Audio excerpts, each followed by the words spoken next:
We can literally solve all the world's problems with good communication. If you won't say it in person, don't do it online because treat it the same way. It's easy to keep your motivation when you keep getting bad messages, right? Like, I've got so many more people to help.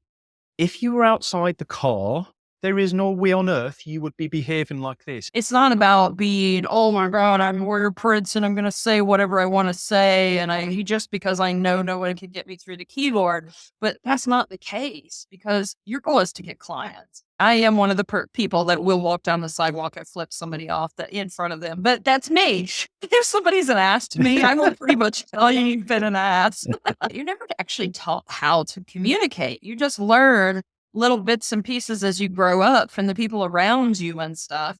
You never really learn how to communicate. People are afraid of just showing up as themselves, that people aren't going to like that. They're not going to accept them.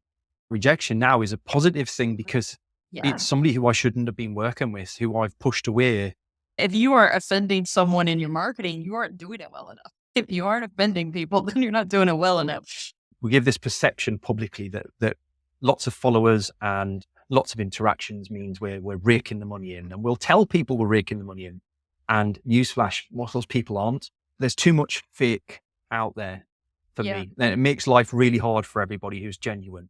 Like when you see all that fake out there, you assume that's real.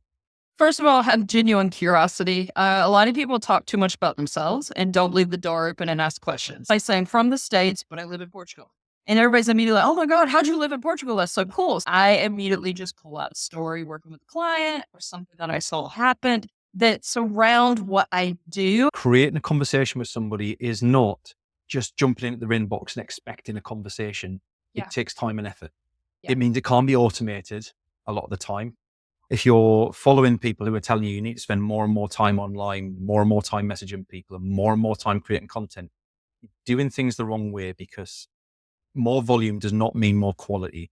Be more human. Realize you are talking to human beings and think about the things you're saying. I tell everybody, if that person was sitting across the table from you and you said that to them, how would that make you feel?